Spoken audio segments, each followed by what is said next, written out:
I'm Andrea Gunning, and this is Dating Diaries, Quarantine Confessions. Desperation, you smell it. If you have anxiety about finding someone, everyone's gonna sense that. Men want women that are in their career, doing their own thing, living their best fucking life. The women that are like, oh my God, like, am I gonna, like, bleh. I wouldn't wanna be around that either.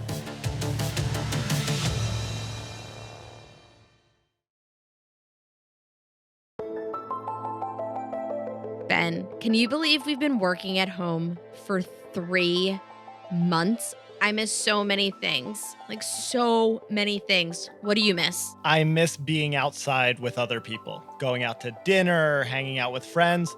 My softball league is canceled. The NHL is going to come back before my softball league. What do you miss? I miss getting laid. You know who's not missing getting laid? Reno. Reno's back on the show, ladies and gentlemen. Reno is one of my favorite singles on the podcast. We met him when he was meeting girls on Tinder right as the quarantine was starting. And he's unapologetically meeting up with women. The first time we met him, he explained how to leverage his puppy for dates during quarantine. Luckily, I've got an ace up my sleeve. I have a little French bulldog puppy. And so I'm like, oh, I could really use some help walking him. So we could go walk outside. So there still is like some window, I would say, to be able to go on dates as kind of a way to meet somebody without it being too awkward. I'm not going to lie. I remember when we first met Reno, I was a little concerned for the dog. Well, Reno has definitely been listening to the show. Now, speaking of adorable bulldogs, why don't I go ahead and give a shout out to Ben, who basically was insinuating that I try to lure girls in my house with Napoleon. Almost like I would just be sitting there, fingered my belly button, saying, hey, ladies, you want to come inside and pet a French bulldog? Apparently, Reno doesn't find Ben amusing.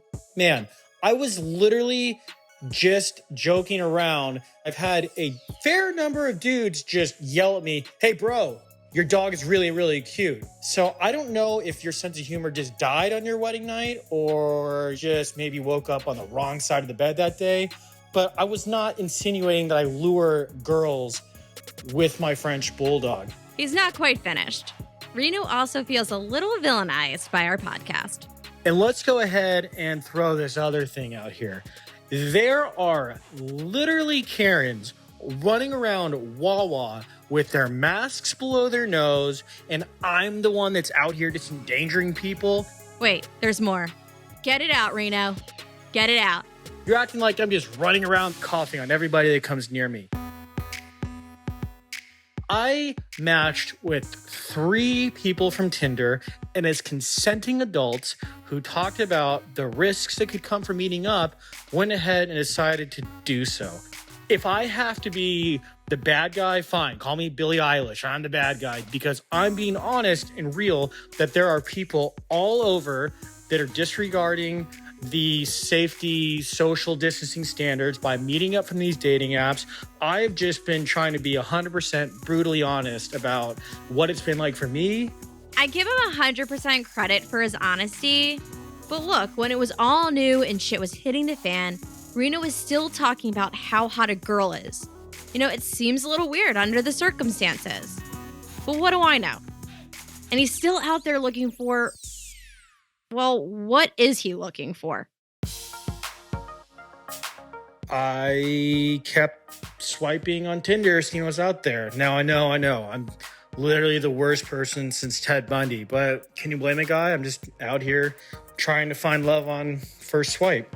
So I met a girl, let's call her Roxanne, and we just hit it off. Very witty banter, great conversation, texting a lot.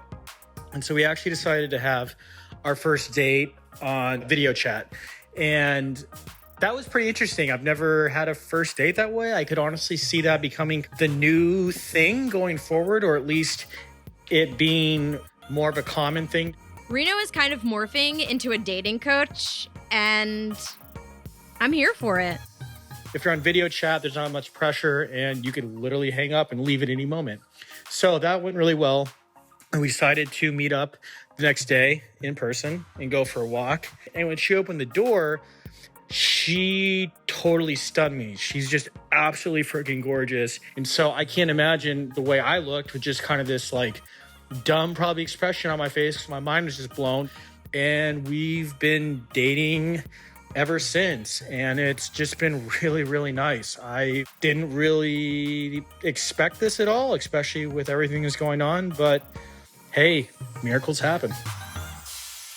Roxanne. I know nothing about Roxanne other than that she's smoking hot. That the minute that he saw her, he basically had like a boing moment. That's it. That's all I know. Dude, we love you. You're this honest guy that's trying to do what's best for you right now. I'm not saying that's what's best for everyone, but at least you're being real about it. It's better than people sneaking around, not telling everyone that they're breaking their quarantine. Ben, did you lose your sense of humor on your wedding night? That's actually what happens to every man when they get married. You're trading in a lot on that night. Reno, I can confirm Ben has not lost his sense of humor since he got married. But we said it before, we want our homie to be safe. I know you have a lot of strong feelings about Karens. Listen, I was down the shore. I saw a lot of parties at houses, people turning a blind eye to a lot of what's going on. And I hear you, but you have to acknowledge that your behavior can be a trigger for some people. That's just the way it goes. Here's the only thing I'll say. Don't point fingers. If you're just going to do you, just don't point fingers. Don't point the fingers at the Karen at the Wawa. Just live your life. Because if you need to justify it, you're feeling some type of way about it. Reno, you went on 3 dates. You found Roxanne. But cautionary tale. If you get married, you might lose that sense of humor, Reno. You might lose it. We met a single who is leaning into her status big time. I'm very career focused, I'm very driven. And so dating really wasn't something I was interested in. And then all of a sudden lockdown happens and I feel this weird anxiety. Why do I feel this way? Am I a fraud? Like, isn't my whole brand about not meeting anyone but yourself? Serena Kerrigan is an influencer. Actually, online, it's Serena fucking Kerrigan. She's 26 and the queen of confidence. She wants other single women to have more fun dating. So I began to explore it and I interviewed a lot of professionals. And they said in a global pandemic, of course, like you begin to assess what you do and what you don't have. She also discovered that most singles had migrated onto dating apps as a means of survival and connection. What I thought was really interesting from the conversation was this is the perfect time to date. Everyone who is single right now is on a dating app. So Serena got on board with dating, but she's never been a big fan of the dating apps. The way you qualify someone to date just doesn't make sense to her. For me, I wasn't about to swipe on a superficial app, match with a guy because we liked one photo of each other and a quote. Like, to me, that's not how you make a connection. The way to do it is really to meet them. But really, am I going to dedicate 3 to 4 hours a week to go on one date? Because like you meet them and you know within the first 5 minutes that you like them or not. We go on dates a lot of the time with all these preconceived notions of who we're going on a date with because we stalk them on Instagram. I really feel like that takes away some of the spark of it. Also, men, they have terrible photos on the apps and they have no idea what they're doing. I just remember like a year ago, I met a guy, we hit it off great. And then a couple weeks later, I was swiping and I literally swiped left on him. And I was like, oh my God, see, I was like, this is why I don't do dating apps. Serena and Reno, could they be any more different? But just like Reno, Serena is all about the FaceTime date. Not just during quarantine, not until a vaccine comes out, forever. That's how all first dates should go. Maybe they're onto something. You don't have to worry when you're FaceTiming someone. Money, out of the question. You don't have to do that weird, awkward grabbing for the wallet thing anymore, right? Also, I think it's such an equalizer. When you're on a FaceTime with someone, either of you can leave the chat at any point. My banana bread's on fire. Gotta go tie-dye something. Gotta go to a birthday Zoom. It's like, you're good. If I'm single after this ends, I will never go on a date before FaceTiming the person first. Ever. Why would I waste 4 hours getting ready, planning, money? Why? Why not have this intimate one-on-one 30-minute, cool, great, can't wait to get to know you more next week. If we can't have this kind of conversation and enjoy it, then we will not end up together. I firmly believe that. And if it's not a great connection, she's cool with that. She's just happy to meet you. Getting to know someone doesn't necessarily mean you have to be married with kids. It can be an enjoyable thing to text someone. It doesn't have to be so serious. And she's living this out in her work. Serena has a live Instagram show where she meets 2 single men and has public FaceTime dates. It's called Let's Fucking Date. Of course it is. I go on 2 dates, 30 minutes each, in front of a live audience, and it's really fun. Granted, it takes a certain type of guy to want to go on a FaceTime date in front of 3,000 people. All of the awkward pauses, funny moments, flirtatious glances, or even painful eye rolls of the first date. It's great because it's also like all those red flags that we all tend to ignore. I have 3,000 people watching telling me what not to ignore. This broad has balls of steel. I barely tell my best friend when I'm on a first date. My parents watch the dates. My dad's like, it's so weird watching you on a first date. And I was like, I don't recall inviting you. I can't argue with the fact that dating is a lot of work. You literally have to carve out time to date. Grocery shopping, work out, do the laundry, put yourself out there to potentially meet a soulmate. It has become just another thing on your to-do list. But for Serena, it seems like she's very much in the, I'm going to know within the first minute, and I want to be judicious with my time. If it's not there, I'm moving on. I kind of understand what she's saying, but I have only been able to evaluate it in an in-person date. Like, I usually know by the appetizers. But what Serena's considering is that she's going to do first dates exclusively online moving forward, even AC. Mm-hmm. And I think she's limiting her potential for connection here. You know, it's kind of a mentality like out with the old, in with the hashtag new normal. This may just be the way things go now. Serena's going to miss out on a lot of good opportunities by knowing over video chat whether this is worth my time or not. And I think we all owe it to commit a little more. Yeah, I guess it's also easy to say that as a guy when you can put on a t-shirt and jeans and just roll out of the house. As a girl, it's like we're showering, we're blow drying the hair, we're then doing the straighten, or we're doing the curl, we're putting on the makeup, we're putting on our eyebrows. Maybe we need to get our lashes done. Like, there's a lot of shit we're factoring into that 2-hour dinner. Yo, those pants don't unwrinkle themselves. I guess it's a numbers game. You're probably having 4 or 5 shitty dates before that one really good connective date, and she's just playing the odds. I mean, she sounds like a supply chain management professional in the dating space. Got to protect the bottom line. Like, economies of scale in dating. That's what we're talking about. It's what it is now. It's what it is, but I wouldn't trade in that moment. If you're leaning in and having like an intimate conversation and the date's going well, just like touching someone's shoulder or touching someone's elbow, that is a connective moment. You're like reaching out and touching that person and they're like, all right, like game on. Let's go. Let's fucking go. Like, I just don't know if I could trade that magical moment in, even if it means I have to go on 5 shitty dates for 1 good date.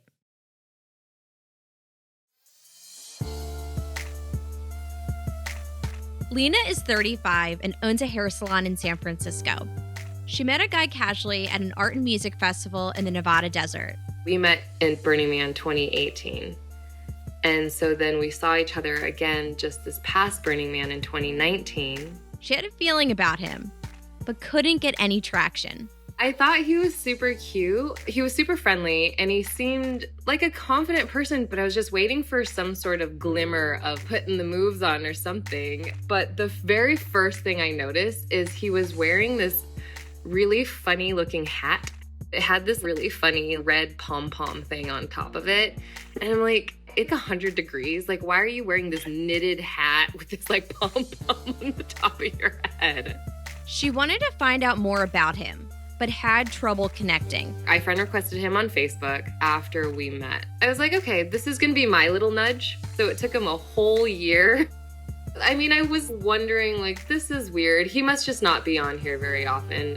Okay, fair enough. After all, it is Facebook. It did help us find each other on Instagram. I would respond to a story of his or he would like mine, but it was really slow. I think that he was probably seeing someone. I was sort of seeing someone casually.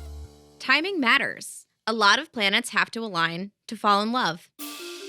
He posted an Instagram story of homemade pretzels that he made, and I responded, and for some reason, we started to really build a rapport. I slid into his DMs. I feel so silly saying that, being 35. And then, by chance, they were both going to be in New York City at the same time. They finally met for a drink, almost 2 years after they first met. It's just silly how strong the connection was. I was so ready just to see where it was going. So I just started texting him, and we absolutely were messaging each other every day, like in the morning and throughout the day. Lena went back to San Francisco. It just so happens that this guy's parents also live in that area. Suddenly, he felt the need to go visit his parents. But they were on to him. Why are you coming to visit us? Who's the girl? There's definitely a girl. Who is the girl? By the time he arrived in California, his job had shut down. Lena's salon had closed. California was hit hard. Everyone was home. We're talking, and he's like, would you want to come at least like spend the weekend out in the country while everything is so crazy? And so I was like, yeah, okay. A little hesitant because technically it would be our fourth date, even though at this point we had not had a real date, whatever that means. Like going to a bar or having dinner, that has not happened yet. And then I was like, yeah, sure. You want me to meet your parents on our fourth date? Let's do it. That weekend was almost 3 months ago. Lena has been living with her, let's call him her boyfriend, and his parents since that weekend. She went and has never left. Even though we've known each other for a while, we haven't been close to each other. And I don't necessarily become this vulnerable right away with people. But our relationship has accelerated. I feel like I've been a part of the family way longer. Sometimes I'll sit across the dinner table and I look around and I'm just like, how did I get here? Well, I'd say she manifested this. She waited. She knew. I remember telling multiple people at the beginning of the year, this feels like a really big year. I don't know. I just feel like something for me is coming. Every day I'm so grateful. And I know it was a side effect from coronavirus because we had to shelter, but it happens maybe a few times a month where I just am sitting at that table and I look around and like, I am so happy that I'm here right now. It just does not feel real. That's so sweet. But it can't be easy on a new relationship to have such little privacy. There's a term, we call it the Q cubed. It stands for the quarantine quick and quiet. First off, the bed that we sleep in is so creaky and so loud. Even if you're rolling over or getting in and out of the bed, I'm just like, I'm gonna wake up the whole house. Like something needs to happen. Like we need to get a screwdriver and tighten this stuff up. So anytime we wanna get down and dirty, we have to get onto the floor. Sure, it's new and the sex is amazing, but it's so much more. We're both feeling like, a little tipsy. And I'm hugging him, I give him a kiss, and I look at him, and I'm like, so do you like me? Or do you more than like me? And he's kind of looking down at me, but like looking away and trying to smile, but not smile. He's like, I more than like you. And I'm like, okay, is that it? And he's like, okay. And he says my first and last name again. He's like, all right, I love you. I do. I love you. I love you. Can we start a story of the week segment? Because I thought this story was fucking fantastic. I just appreciate a person that puts something out in the universe and just manifests the goddamn thing. Like, this is what I want. I'm going to get it, and I'm going to wait. And she's reaping the benefits. One thing I have to talk about is Q cubed.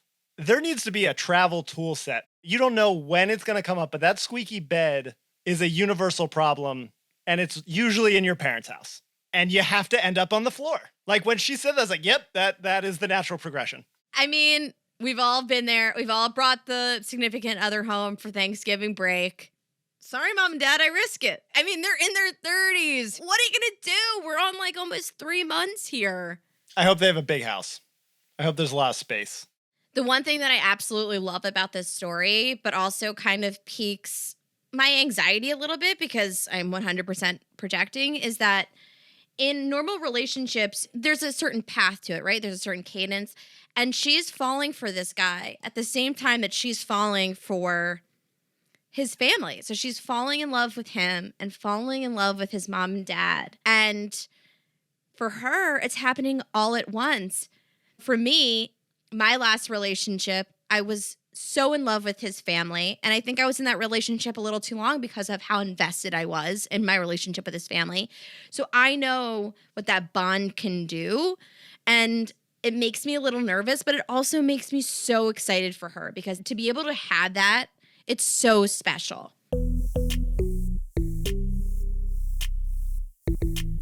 Finding love during a pandemic is a rare gift. So many of us have experienced loneliness over the past few months, and many singles are having virtual relationships. We talked to Carly, a New Yorker who's in her 30s. She teaches storytelling. She has her own thoughts on virtual connection. My friend is quarantined in this house in Michigan, and her and the people she's quarantined with host a trivia night every week. So I got a team together to play trivia, and we can see them on Twitch. And I was like, who's single? There's all these cute guys there. What about the guy in the glasses? Then she was like, my friend's interested. And so he texted me that night, and we FaceTimed the next day. He jumped right on that. It's escalated pretty quickly to like some R-rated things. I guess we started sexting a couple days after we first started texting and 1 or 2 times after we FaceTimed. And I'm a storytelling teacher, so I can create a narrative. So I create these scenarios. He's along for the ride. He participates until like he can't. We just did video sex 1 time, but I want to do it again, but there's a little bit of complication surrounding it. I love participating in what we're doing, like sexually, but I can't help but feel like I'm constantly giving and he's receiving. I'm sending him nudes. I'm not that visual of a person during sex, so he's getting my pictures. He's getting me driving the narrative of the story. He's seeing me naked, and I don't get to be like taken out to dinner. You know what I mean? Like I don't get to cuddle afterwards. Like this sex stuff is really fun, but then immediately afterwards, I get very lonely. I'm still trying to figure it all out. Is this an actual relationship or a sexual placeholder? He's always like, what do you want? What can I give you? What do you need to make this work for you? And he listens, but I think it's like he's a guy and he's also a lot younger than me. And I think he just doesn't know how to implement it in the way I need it implemented. It's frustrating, but it's hard to blame him for that because we've never met IRL. And I think he's trying his best, but sometimes I feel like he talks to me like he's my hockey coach and not like my quote unquote boyfriend. So it's very hard to inject romance in this whole thing. And it's always hard when you're a woman and the focus becomes mainly on sex and not about cuteness or sweetness and things like that. You can develop feelings virtually, but it's hard to tell what's really happening when sex is such a large part of your communication. She's telling seductive stories, sending nudes, and making his life up in Michigan pretty nice. He's a computer engineer. I'm like, well, what's the technology equivalent to holding my hand? And how can you say that? He's not a wordsmith. He's a guy, and I'm a writer. So of course I'm like, this is what you could say to me. My birthday's coming up, and I kind of hinted at it like 2 or 3 times. If he doesn't at least send me dinner for my birthday, then I think I have to cut this off. Because it is so bizarre how lonely you can get. I mean, it's hard to have somebody in your life that you like and can't see. Breakups are always bad for me, but I feel like if we can't make this work, then that's okay. I'll use this time to like focus on myself. I really feel like it will be okay. I mean, I've never met him IRL. When it comes to relationships and building some sort of attachment, some sort of foundation with someone, a relationship takes two. And what I'm hearing from her is it feels very one-sided, and that's feeling very lonely and hurtful. In this case, sounds like the only intimacy she's really having with this guy is sexually. And if you hypersexualize the relationship too soon, the relationship suddenly only becomes about sex. And it's a double-edged sword. That's the beauty of being in a new relationship where you just like want to fuck all the time. But you can't deny that you're also at the same time building an attachment to someone. And I think that's what's happening with Carly. It's hard for me because I really miss sex and it's better than nothing. But if better than nothing is leaving you empty, then yeah, there is something to this. Like, what is the virtual equivalent of holding her hand? You know, for me, it's like you have an intimate moment, you sleep with someone, and then you're spooning or they kiss your forehead. And it's just like, that's intimacy too. You know, you can't do that. You can't just rub your hands through someone's hair and like hold their cheek and then kiss them virtually. This is going to be, again, our hashtag new normal. That's where the creativity comes in. Dance parties on Zoom chats, Matilda sending a meal to Simon. It takes effort and creativity right now. And I think ultimately that's what Carly's asking for. If he doesn't do anything for her birthday, then she'll react to it. And I think a lot of women and a lot of people in dating are like, well, if he doesn't read my mind, then he's not right for me. It's a delicate balance between communicating your needs and also assessing if someone's the right fit for you. So I think for Carly, it's like, are you dating someone that has this level of creativity and energy that you like and is bringing to the table? That's not about you. That's about him. I need you to surprise me with something today. I need you to make me feel special in some way. And if he matches that energy in a way that feels right for you, then fucking great. If not, he may not be the person that you want. And I feel for her. I really miss the hand holding too. If you want to share your COVID dating story, email us at datingdiariespod@gmail.com. And subscribe so you don't miss an episode. And if you like what we do, review the show and leave 5 stars. Next week on Dating Diaries, Quarantine Confessions. And it was ridiculous. I mean, I really thought he was catfishing me. And it turns out he's dating one of my friends, my friend group. And you can follow us on social media at Dating Diaries QC. I'm Andrea Gunning, and stay safe out there, guys. This podcast is hosted and produced by me, Andrea Gunning. Executive produced by Nancy Glass, Ben Fetterman, and Carrie Hartman. Produced by Julie Clark and Rocky Alt. Edited by Matt Alvecchio with assistance from Dean Welsh and Kelly Wardhand. Thanks to production coordinators Megan Paisley and Brianna Faris. The show is mixed by Dave Zaya. Special thanks to Mybe Music. Some names have been changed to protect privacy.